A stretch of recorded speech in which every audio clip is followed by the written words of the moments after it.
Hello everyone and welcome to Southern Community Church's video message of the week. It's great to see you all today, and I want us to think about hands. And I want to start with the true story of a famous painter. Back in the 15th century, in a tiny village near Nuremberg, lived a family with 18 children. 18! In order to merely keep food on the table for this family, the father and head of the household, a goldsmith by profession, worked almost 18 hours a day at his trade and any other paying jobs that he could find in the neighbourhood. His first son, Albrecht, was born May the 21st, 1471. He was the third of their 18 children to Albrecht Durer, the elder, an immigrant goldsmith from Hungary, and Barbara Halper, the daughter of Durer's, the elder's employer in the imperial free city of Nuremberg. Albrecht's father worked hard to support his large family, although sadly only 3 of his 18 children actually survived to adulthood. He was an honest man who became the official assayer of precious metals for Nuremberg. And Albrecht was apprenticed at a very young age in his father's goldsmith shop and trained as a metalworker, but his real desire was to be an artist. He applied the same meticulous, exacting methods required in the delicate metalwork to his woodcut and engravings.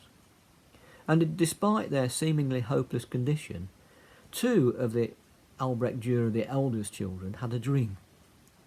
Both Albrecht and his younger brother Albert wanted to pursue their talent for art, but they knew full well that their father would never be financially able to send either of them to Nuremberg to study at the academy there. And so after many long discussions at night in their very crowded bed, the 2 boys finally worked out a plan. They would toss a coin. The loser would go down into the nearby mines and with his earnings support his brother, while the brother attended the academy.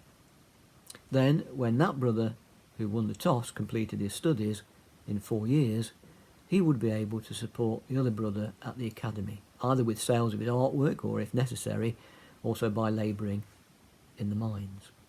And they tossed a coin on a Sunday morning after church. And Albrecht won the toss and went off to Nuremberg. Albert went down into the dangerous mines and for the next 4 years financed his brother, whose work at the academy was almost an immediate sensation.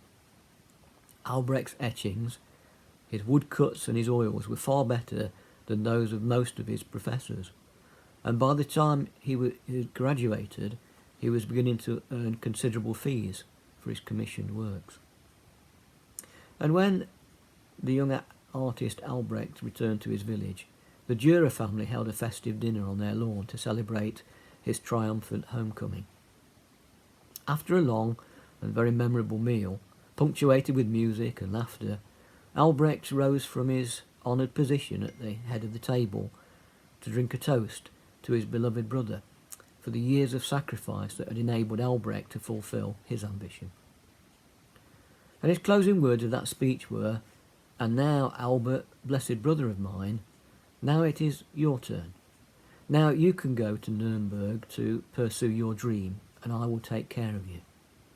All heads turned in eager expectation to the far end of the table where Albert sat, tears streaming down his pale face, shaking his lowered head from side to side, while he sobbed and repeated over and over, "No, no, no, no." Finally, Albert rose and wiped the tears from his cheeks. He glanced down the long table at the faces he loved, and then, holding his hands close to his right cheek, he said softly, "No, brother, I cannot go to Nuremberg. It's too late for me. Look what 4 years in the mines have done to my hands. The bones in every finger have been smashed at least once.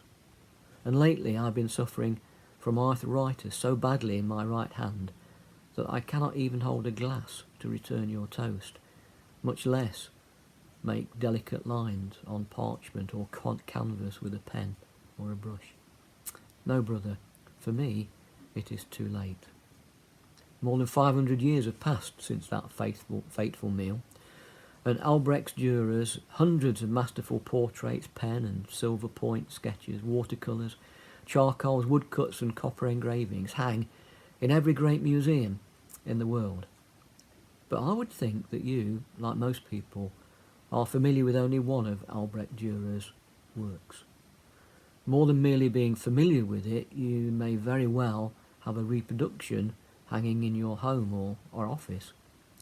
And the most often reproduced and widely known work of the German artist Albrecht Durer is a grey and white brush drawing on blue grounded paper, which started life as a sketch. This sketch, made in 1508, was a preliminary study for an altarpiece commissioned by a man called Jacob Heller, a wealthy merchant, member of the town council and mayor of Frankfurt. And when he took the commission, Albrecht decided to pay homage to his brother Albert for all that he had sacrificed. Albrecht painstakingly drew his brother's abused hands with palms together and thin fingers stretched skyward. He called his powerful drawing simply Hands, but the entire world almost immediately opened their hearts to his great masterpiece and named his tribute of love the Praying Hands. The next time you see a copy of the Praying Hands, take a second look. It's a good reminder that no one, absolutely no one, ever makes it alone. And it reminds me of the hands of Jesus. What do you think Jesus' hands would look like? You know, Jesus grew up in a carpenter's shop, and his dad worked with wood all day. Jesus was just like any other young boy, and he wanted to grow up to be just like his dad. My father worked with wood. He was a skilled French polisher and carpenter, but he had really rough hands. Working with all those tools and the rough wood made his hands really rough and scratchy. But even with rough, scratchy hands, though, his hands were still kind enough to hold me and let me know that I was loved. And I think Jesus' hands would be like that too. For a few more minutes, I want us to look at just how special Jesus' hands were. And if you have your Bible, you can look some passages up with me. Firstly, Jesus used his hands to heal. A number of stories in the Gospels, particularly Matthew, tell us about how Jesus used his hands to heal. Let's look at Matthew chapter 9, verse 18 and verse 25. Verse 18 says, "While he was saying this, a ruler came and knelt before him and said, 'My daughter has just died, but come and put your hand on her, and she will live.' And then verse 25 says, after the crowd had been put outside, he went in and took the girl by the hand, and she got up." Just a couple of verses later, in that same chapter, we have another example of Jesus using his hands to heal.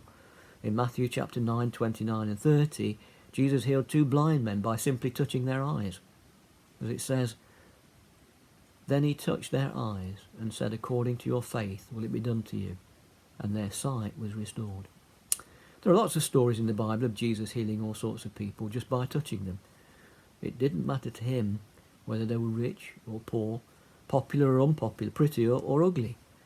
He even healed lepers, which was a pretty big deal in those days. Everyone in those times thought that if they touched a leper, they would get leprosy too, so they wouldn't go even near them. In fact, people suffering from leprosy became outcasts in their own society. In Matthew chapter 8, verses 2 and 3, it says this, "A man with leprosy came and knelt before him," that's Jesus, "and said, 'Lord, if you are willing, you can make me clean.' Jesus reached out his hand and touched the man. 'I am willing,' he said, 'be clean.' And immediately he was cured of his leprosy." Secondly, Jesus used his hands to perform miracles. Another thing that made Jesus' hands special was the way that he used them to do miracles like breaking the loaves of bread and using it to feed more than 5,000 people so that they wouldn't be hungry.